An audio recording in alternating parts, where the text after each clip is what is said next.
இன்னைக்கு நம்ம நேர்களுக்காக என்ன சமைக்க போறீங்க? இன்னைக்கு நம்ம என்ன பண்ண போறோம்னா ரவையை வச்சு ஒரு நொறுக்கு தீனி பண்ண போறோம். நொறுக்கு தீனி ஸ்நாக்ஸ்னாலே பசங்களுக்கு அவ்வளவுதான். ஆமா, ஸ்கூல்லாம் ஸ்டார்ட் பண்ணிட்டாங்க. ஸோ ஈவினிங் ஸ்நாக்ஸ் நிறைய அதிகமா கேட்பாங்க.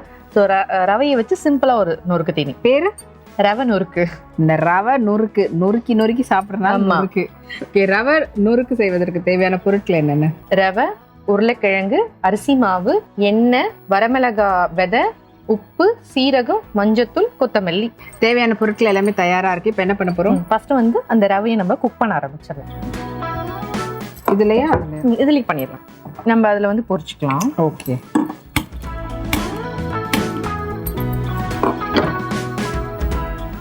இதுல வந்து இப்ப தண்ணி மட்டும் போட்டு எண்ணெய் போட்டு ரவையை வந்து குக் பண்ண போறோம். வேற எதுவுமே நம்ம பண்ண போறோம் இல்ல. இல்ல வறுக்கதான் போறோம் நினைச்சிட்டு இல்ல வறுக்க போறது இல்ல.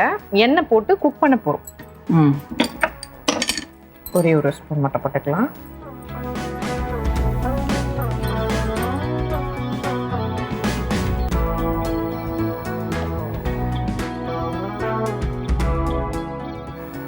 இதுல வந்து சீரகம் தாளிசம் பண்ண போறோம். வேற எந்த தாளிசமும் வேண்டாம். இது வந்து ஸ்நாக்ஸ் ஐட்டம், ரொம்ப ஹெவியா அதுவும் போட வேண்டாம். ஓ, தாளிசம் மாதிரி பண்ணி குக் பண்ணி அதுக்கப்புறமா அதுலதான் ஸ்நாக்ஸ் பண்ண போறோம். ஆனா சிம்பிளா தான், டக்கு டக்குன்னு ரொம்ப வதக்கணும் அரைக்கணும் அப்படின்லாம் எதுவுமே கிடையாது. ஸ்கூல்ல இருந்து வராங்கன்னா அவங்க வரத்துக்கு ஒரு 15 மினிட்ஸ்க்கு முன்னாடி இதை நம்ம ரெடி பண்ணிடலாம். எல்லாமே வீட்டில் இருக்கக்கூடிய இன்க்ரீடியன்ஸ் தான். ஸோ இதில் கொஞ்சமாக வந்து சீரகம் போட்டுக்கலாம். சட்டி சூடாகணும். சூடானதும் அடுத்தது போட வேண்டியதுதான். இப்போ யூஸ்வலா இந்த நொறுக்கு தீனி மாதிரி பொரிச்சு எடுக்கிற ஐட்டம் சொன்னீங்க. நம்ம எல்லாத்தையும் போட்டு மிக்ஸ் பண்ணி எண்ணெயில போட்டு பொரிச்சு எடுப்போம் அப்படின்னு நினைச்சேன். அந்த மிக்ஸ் பண்றதே நம்ம வந்து ஆமா, அந்த ஒரு சின்ன டேஸ்ட் அதுல கொஞ்சம் மசாலாஸ் இருந்தா சாப்பிடறதுக்கு கொஞ்சம் நல்லா இருக்கும்ல. ஏன்னா எல்லாமே போட்டு இதுல மிக்ஸ் பண்றதோட குக் பண்ணி மிக்ஸ் பண்ணும். ஏன்னா ரவை இல்லையா, ஸோ ரவை வந்து குக் ஆகணும். எண்ணெயில பொரிக்கிறதுல மட்டும் ரவை குக் ஆகக்கூடாது, முன்னாடியே ரவை குக் ஆகணும். ஏன்னா நம்ம அது கூட பைண்டிங்காக நம்ம உருளைக்கிழங்கெல்லாம் மசிச்சு வச்சிருக்கோம். ஓகே. ஸோ அதனால அது எல்லாமே மொத்தமா வந்து நம்மளுக்கு மிக்ஸ் ஆகணும். ஆனா எனக்கு ஒரு டவுட், குக் ஆயிடுச்சுன்னா ஃப்ரை பண்ணும்போது ஒரு மாதிரி எண்ணெய் ரொம்ப இழுக்காது? அப்படின்னா இல்லை, நம்ம எண்ணெயே போடலையே இதுல. இல்ல ஃப்ரை பண்ற இல்ல இழுக்காது. நம்ம உருளைக்கிழங்கும் ஆட் பண்றோம், அரிசி மாவுலாம் ஆட் பண்றோம். ஸோ அந்த அளவுக்குலாம் நம்மளுக்கு எண்ணெய் அப்சர்வ் பண்ணாது. இப்போ இது நான் என்ன நினைச்சேன்னா, ரவையில வந்து இப்படி போட்டு பரட்டி எடுப்போம், அது மேல வந்து ஒரு மாதிரி முறுமுறுன்ற அப்படி ஃப்ரை பண்ணி எடுத்தோம். இல்ல ரவையே போட்டு தான் நம்ம இது பண்ண போறோம். அப்ப அது ரவையா இருக்காதே, குக் ஆயிட்ட பிறகு அது நீங்க பாருங்க, ஃபைனல் லுக் பாருங்க. கன்ஃபியூஸ் பண்ணிட்டாங்க. இது வந்து வரமிளகாவுடைய விதை. ஓகே. இது கொஞ்சம் ஆட் பண்ணிக்கலாம் காரத்துக்கு. ஆமா. இப்போ நம்ம எந்த அளவு குவான்டிட்டி எடுக்கணும்? அதாவது உருளைக்கிழங்கும் ரவை ஒரு 100 கிராம் எடுத்துக்கோங்க. உருளைக்கிழங்கு வந்து பைண்டிங் ஏஜென்ட் தான். தண்ணி போட்டுக்கலாம். அது உங்களுக்கு எவ்வளவு அந்த டைட்னஸ் வருதோ அதை பொறுத்து ஊற்றிடுங்க. ஸ்டாப் பண்ணு.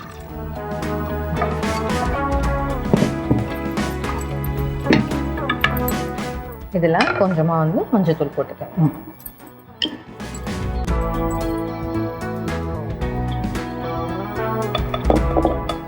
நெக்ஸ்ட் இந்த டிஷ்ஷுக்கு தேவையான மொத்த உப்பு, மொத்தமா எல்லாத்துக்கும் தேவையான உப்பு.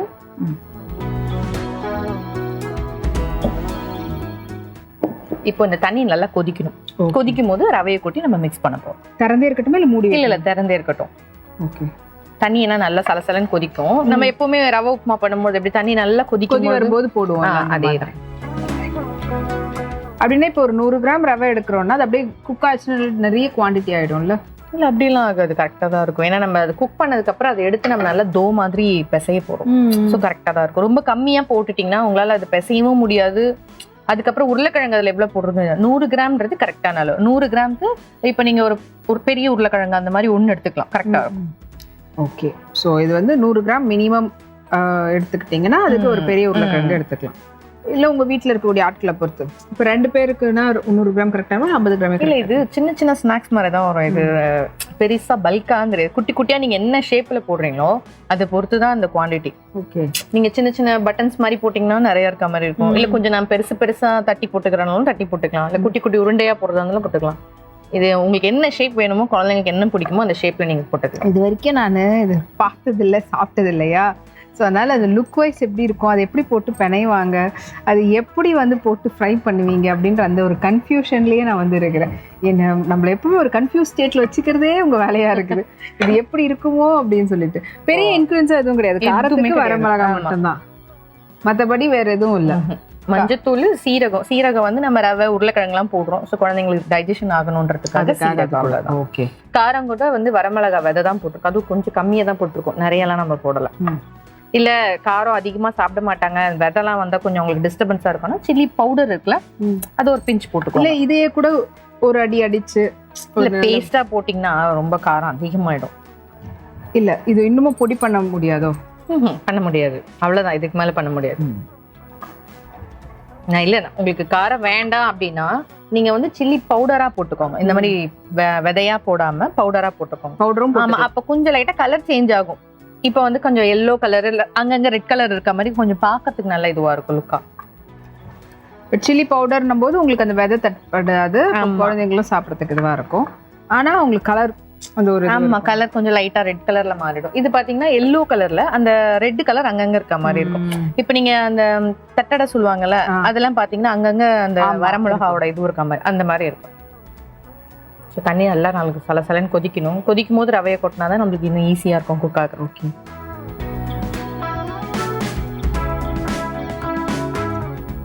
இப்போ தண்ணி கொதிக்கிறதுக்கு டைம் கொடுப்போமா? ஆமா, கொஞ்சம் நேரம் கொதிக்கிட்டு தண்ணி நல்லா சலசலன்னு கொதிக்கும் போது நம்ம ரவையை கூட்டி மிக்ஸ் பண்ண போறோம், அவ்வளவுதான். ஓகே. ஸோ தண்ணி கொதிக்கிறதுக்கு டைம் கொடுத்துருவோம், அதுக்கப்புறம் தான் ரவையை இதில் போட முடியும். கொதிக்க ஆரம்பித்து விட்டது. ரவை வந்து நீங்க இப்படி போடுறீங்களா? நான் மிக்ஸ் பண்ணிட்டேன். நான் கொஞ்சம் கொஞ்சமா போடுங்க, கொஞ்சம் கொஞ்சமா. ஆமா, இல்லைன்னா ஓகே என்ன கட்டி தட்டிடும், அதுக்காக இல்லை இன்னும் கொஞ்சம் கூட எக்ஸ்ட்ரா எடுத்து. ஓகே, இன்னும் கொஞ்சம் போடுங்க. தண்ணி பத்தாம போய் லைட்டா போதும். அடுப்பை வந்து லோ ஃப்ளேம்ல வச்சுக்கலாம். ரவை வந்து நல்லா குக் ஆகணும்.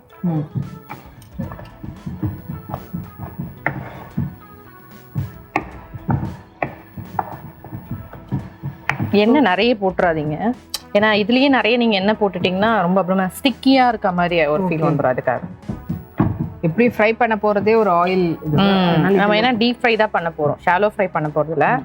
இதுல எண்ணெய் நிறைய வேண்டாம். இது லோ ஃப்ளேம்ல வைக்கட்டுமா? இல்ல லோ ஃப்ளேம்ல தான் வச்சிருக்கேன். நான் ரவை போடும் போதே லோ ஃப்ளேம் ஆக்கிக்கிறேன்.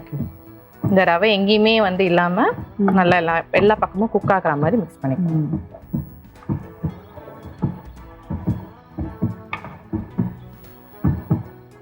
ஓகே, அப்படி நல்லா டைட் ஆகி மாவு மாதிரி வரணும். அது நம்ம கையில கொண்டு நம்ம பிசைஞ்சுக்கலாம், சப்பாத்தி மாவு மாதிரி கொண்டு வரணும். பாத்தீங்கன்னா ரவை நல்லா குக் ஆயிடுச்சு. நான் எதுக்காக வரமிளகாவுடைய விதை போட்டிருக்கேன்றது இப்ப தெரியும் உங்களுக்கு. அந்த எல்லோ கலர்ல ஆமா அங்கங்க ரெட்டிஷ் கலர் லைட்டா தெரியும். பாத்தீங்கன்னா நல்லா இதுவாயிடுச்சு. இப்போ இதெல்லாம் ஆஃப் பண்ணிடுறேன். ஏன் சட்டி வச்சிடலான்னு பார்த்தேன். இல்ல இதை ஆஃப் பண்ணி நல்லா நம்ம மிக்ஸ் பண்ணிக்கலாம். ஏன்னா இது கூட இன்னும் நம்ம உருளைக்கிழங்கெல்லாம் போட்டு மிக்ஸ் பண்ணோம். ஓகே, அப்ப டைம் எடுக்கும். இது பொரிக்கிறதுக்கு சட்டி சூடு பண்ண வேண்டாமா?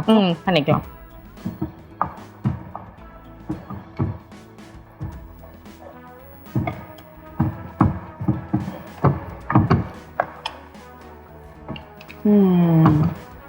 அதாவது சப்பாத்தி மாவு பதத்துக்கு கொண்டுட்டு வர்றோம். ஏதோ ஒரு இது எந்த பதமும் கிடையாது, ஒரு பைண்டிங் அவ்வளவுதான். உருளைக்கிழங்கு மட்டும் ஆட் பண்ணிக்கலாம். வந்து வெறும் உருளைக்கிழங்கு மட்டும் தான் வேக வச்சிருக்கோம். இதுல எதுவுமே ஆட் பண்ணல, நம்ம சால்ட் எல்லாம் எதுவுமே நம்ம போடல. இது உங்க தேவைக்கு ஏற்ற மாதிரி பார்த்து மிக்ஸ் பண்ணிக்கோங்க. இல்ல சூடா எனக்கு போட்டு மிக்ஸ் பண்ண கஷ்டமா இருக்கும் அப்படின்றவங்க கொஞ்சம் ரவை ஆறுனதுக்கு அப்புறமா எடுத்துக்கோங்க. ரொம்ப நேரம் ஆற விட்டுறாதீங்க, ரொம்ப கட்டி கட்டியா உதிரி ஆயிடும். அதுக்காக ஓரளவு சூட்லயே நம்ம வந்து லைட்டா ஒரு வார்ம் இருக்கும்ல, அந்த வார்ம்லயே பண்ணிக்கோங்க. ரொம்ப ஆற விட்டுறாதீங்க. சூடு அதாவது பிடிக்க முடியாதவங்களுக்கு சொல்றேன். இல்ல சூடா நான் ஹேண்டில் பண்ணுவேன்னா இந்த ஸ்டேஜே கரெக்டா இருக்கும். எங்கேயுமே இந்த உருளைக்கிழங்கோ ரவையோ லம்ஸே இருக்கக்கூடாது, அந்த அளவுக்கு நல்லா அதை வந்து நம்ம பணிச்சுக்கணும். ரெண்டும் தனித்தனியா எங்கேயுமே தெரிஞ்சிடக்கூடாது, அப்படியே முழுசா. ஏன்னா மோஸ்ட்லி கிட்ஸுக்கு வந்து ரவையே பிடிக்காது. உப்புமா அப்படின்னாலே ஓடிடுவாங்க. ஸோ இதில் ரவை தான் இருக்குது அப்படின்றத உங்களுக்கு தெரியக்கூடாது. அந்த அளவுக்கு அது நல்லா வந்து பொட்டேட்டோட அதாவது உருளைக்கிழங்களோட போட்டு நம்ம நல்லா அதை மேஷ் பண்ணிடும்.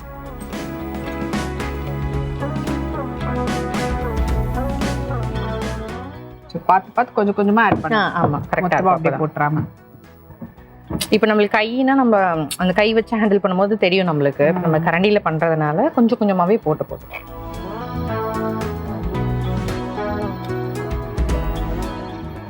ஓகே.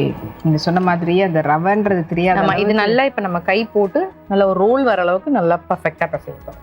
நெக்ஸ்ட் இது கூட நம்ம கொஞ்சம் அரிசி மாவு ஆட் பண்ணிக்கலாம். ஒரு கிறிஸ்பினஸ்க்காக, முறுமுறுப்பு தன்மைக்கு.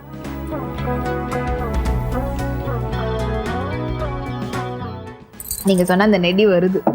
அதனால தான் வரமிளகா போட்டிருக்கலாம். நம்ம இதுல கொத்தமல்லி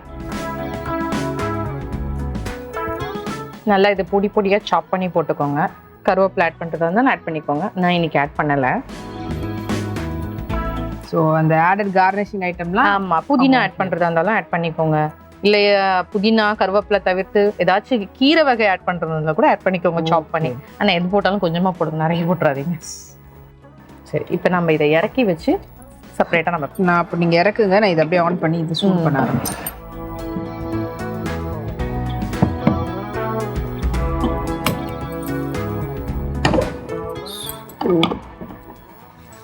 ஏன்னா பொரிக்க போறோன்றதுனால ஃபர்ஸ்ட் சட்டி சூடாகணும், அதுக்கப்புறமா எண்ணெய் சூடாகணும். அதுக்கான டைம் கொடுக்கறதுக்காக இப்பவே வச்சாச்சு. இப்போ அவ்வளோ சுட சுட இருக்கே கை. இப்போ இது எல்லாமே நல்லா நம்ம கையோட டைட்னஸ் சொல்லுவாங்கல்ல, அந்த டைட்னஸ் அளவுக்கு நம்ம எல்லாமே இருக்க நல்லா பிணைஞ்சு எடுக்க போகிறோம். நம்ம எதுவுமே தண்ணியோ எண்ணெயோ நம்ம எதுவுமே ஆட் பண்ண வேண்டாம். அந்த ஈரப்பதம் இருக்கும், அதுலேயும் கொஞ்சம் ஈரப்பதம் இருக்கும். ஸோ அந்த ஈரப்பதத்துக்கே நம்ம எல்லாமே வந்து மிக்ஸ் பண்ண போகிறோம்.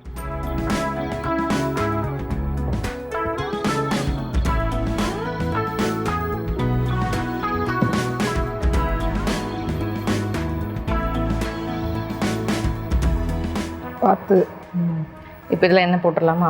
அதுக்குள்ள கொஞ்சம் ஆறட்டும்.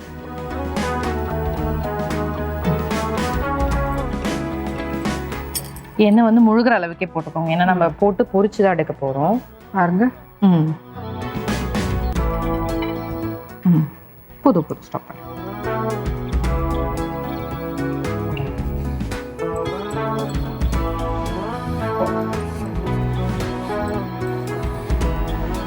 இந்த ஸ்டேஜில் வேணும் தேவைப்பட்டுச்சுன்னா டேஸ்ட் பார்த்துட்டு உப்பு வேணா கூட ஆட் பண்ணிக்கோங்க. ஓகே. ஆனால் காரம் ஆட் பண்ண முடியாது. காரம் ஆட் பண்ண வேண்டாம், இதுக்கப்புறம் காரம் வேண்டாம். இல்லை, இது மைல்டான காரம் இருந்தால் மட்டுமே போதும். ஏன்னா இது ஒரு சின்ன ஸ்நாக்ஸ் தானே, இதில் காரம் வேண்டாம் ரொம்ப. உப்பு வேணா ஆட் பண்ணிக்கோங்க. ஏன்னா நிறைய பேர் இப்போ நம்ம உருளைக்கிழங்கு போட்டிருக்கோம், ஸோ உப்பு கம்மியாக இருக்குமோ அப்படின்னு ஒரு டவுட் இருக்கும். அதனால உப்பு வேணாம். ஏன்னா உருளைக்கிழங்கு வேக வைக்கும் போது நம்ம உப்பு போடணும், எதுவுமே நம்ம போடல. அதனால அதுக்கேற்ற மாதிரி உப்பு இதில் கரெக்டாக இருக்குமோ அப்படின்ற மாதிரி டவுட் இருந்ததுன்னா போட்டுக்கலாம்.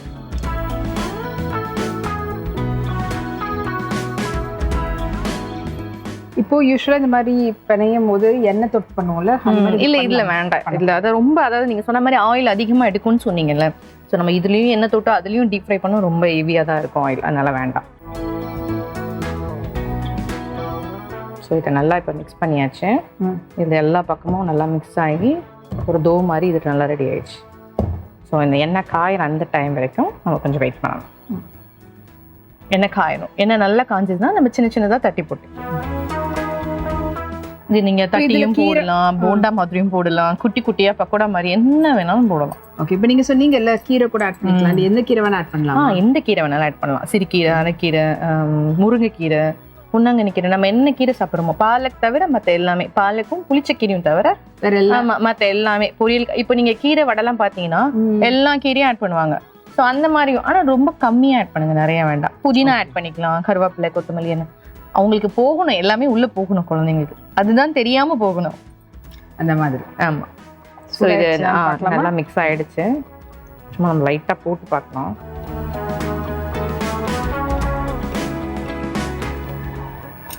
இன்னும் கொஞ்சம் லைட்டா சூடாகும். ஆமா, எண்ணெய் நல்லா சூடாயிடுச்சு. ஆல்ரெடி நம்ம போட்டதும் உள்ள, அதுவும் நல்லா அப்படியே அதை வெளியே எடுத்துடலாம்.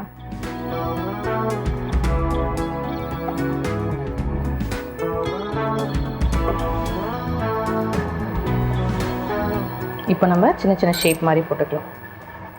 எப்படி வேணாலும் போட்டுக்கலாம், ரவுண்டாவோ தட்டையாவோ என்ன வேணாலும் போட்டுக்கலாம். தட்டை மாதிரியும் போட்டு எடுக்கலாம், சின்ன சின்னதாக ரவுண்டாவும் போட்டு எடுத்துக்கலாம்.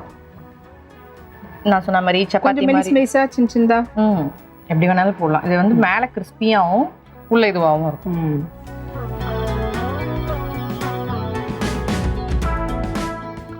ஓகே, நல்லா எண்ணெய் காஞ்சிட்டு இருக்கும் போது ஒன்று ஒன்றா எடுத்து போடும். இது எப்படி ஃப்ளேம் எப்படி வைக்கணும்? இல்லை, இப்போ நம்ம ஐ ஃப்ளேமில் தான் வச்சுருக்கோம். ஓகே, அப்படிதான் இருக்கணுமா? ஏன்னா இதில் குக்காக ஒன்றுமே இல்லை, லைட்டாக கலர் சேஞ்ச் ஆனால் மட்டும் போதும். சரி, அதை வந்து லைட்டாக மிக்ஸ் பண்ணிக்கலாம்.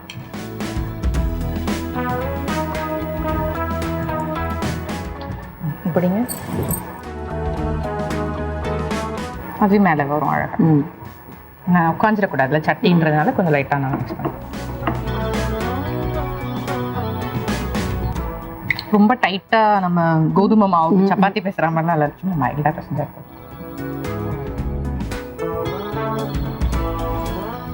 இல்லைன்னா நான் சொன்ன மாதிரி ஃப்ளாட்டாக பண்ணிவிட்டு நீங்கள் ஷேப்பர் ஏதாச்சும் வச்சுருந்தீங்கன்னா அதில் பண்ணிக்கோங்க. இல்லை நைஃப் வச்சு கூட எப்படின்னா சின்ன சின்னதாக கட் பண்ணுறதுனாலும் கட் பண்ணிக்குவாங்க. அப்படியே மிக்ஸ் பண்ணிட்டேங்க, பொறுமையாக பண்ணுங்க.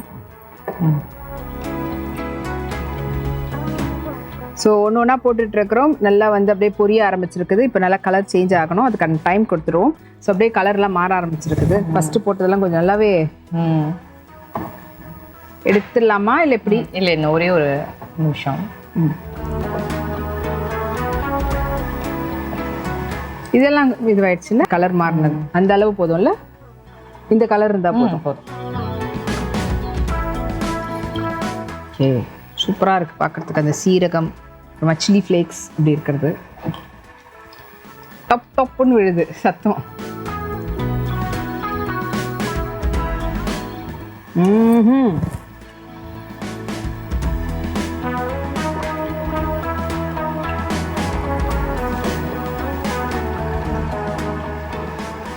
இப்போ இதே போல எந்த ஷேப்ல வேணாலும் போட்டுக்கலாம். தட்டை மாதிரி சின்னதாக போட்டு பண்ணிட்டு நைஃப் வச்சு கட் பண்ணிக்குவோம். கத்தி வச்சு கட் பண்ணிக்கிட்டீங்கன்னா சின்ன சின்னதாக இந்த தட்டை எடுத்து சாப்பிட்ற மாதிரி அப்படி கூட சாப்பிடலாம்.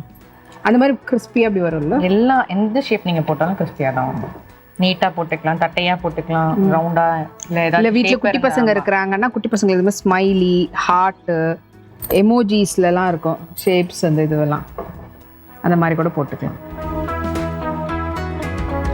ஆக்சுவலாக இது எங்கள் வீட்டில் எப்படி செய்வோம்னா, உப்புமா நிறைய செஞ்சுட்டோம், மீந்துருச்சு, யாருமே சாப்பிடல அப்படின்னா, ஸோ அதில் இருக்கிற சில ஐட்டம்ஸ் மட்டும் வெளியில் எடுத்துருவோம். அதாவது பச்சை மிளகாலாம் நம்ம போட்டிருப்போம். ஓகே, அதெல்லாம் வெளியே எடுத்துட்டு அது கூட கொஞ்சம் மேஷ்டு பொட்டேட்டோ போட்டு இந்த மாதிரி ஸ்நாக்ஸாக மாற்றிடுவோம். ஓ, அப்போ வந்து வீட்டில் மீந்து போனது செய்யறது ஒரு ஐட்டம் அப்படின்னு வச்சுக்கலாம் இது. ஆமாம், நம்ம ஃப்ரெஷ்ஷாகவும் செய்யலாம், இன்கேஸ் நம்ம வீட்டில் செய்கிற உப்புமா மீந்துட்டாலும் செய்யலாம்.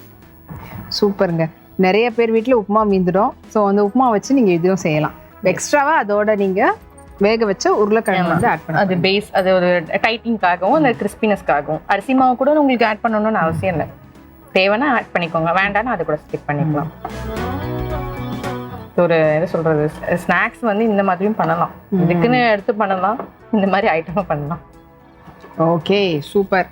ஸோ இப்போ சுட சுட ரவை நுறுக்கு இப்போ தெரியுது எப்படி இவங்க ரவை நுறுக்கு பண்ணியிருப்பாங்க ஃபஸ்ட் டைம் வந்துட்டு.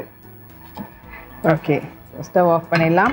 சுட சுட இருக்கக்கூடிய இந்த ரவை நுறுக்கு நான் சாப்பிட்றதுக்கு முன்னாடி எப்படி செஞ்சோன்ற செய்முறை விளக்கத்தை சுருக்கமாக நேரில் சொல்லிடுங்க. ஃபஸ்ட்டு ஒரு பாத்திரம் வச்சுக்கிறோம். அந்த பாத்திரத்தில் ஒரு ஸ்பூன் போல் எண்ணெய் போட்டுக்கிறோம், சீரகம் போட்டுக்கிறோம், வரமிளகாய் விதை போட்டுக்கிறோம். அது லைட்டாக வதங்கினதும் அதில் வந்து தண்ணி போட்டுக்கிறோம், மஞ்சத்தூள் போட்டுக்கிறோம், உப்பு போட்டுக்கிறோம். தண்ணி நல்லா சலசலன்னு கொதிக்கும் போது அதில் நம்ம வச்சிருக்க ரவையை போட்டு நல்லா மேஷ் பண்ணிக்கிறோம். அடுத்து வந்து வேக வச்ச உருளைக்கிழங்கு அது கூட போட்டு மேஷ் பண்ணிக்கிறோம். அதுக்கப்புறமா வந்து அரிசி மாவையும் போட்டு அதை நல்லா ஒரு சப்பாத்தி பதத்துக்கு நல்லா பிணைஞ்சு வச்சுக்கிறோம். அடுத்து இன்னொரு கடாயில் எண்ணெய் வச்சுக்கிறோம். எண்ணெய் நல்லா காஞ்சதும் சின்ன சின்ன பால்ஸ் மாதிரி உருட்டி போட்டு நல்லா பொன்னிறமாக பொரிச்சு எடுத்தோம்னா நம்மளுடைய ரவை நுறுக்கு ரெடி.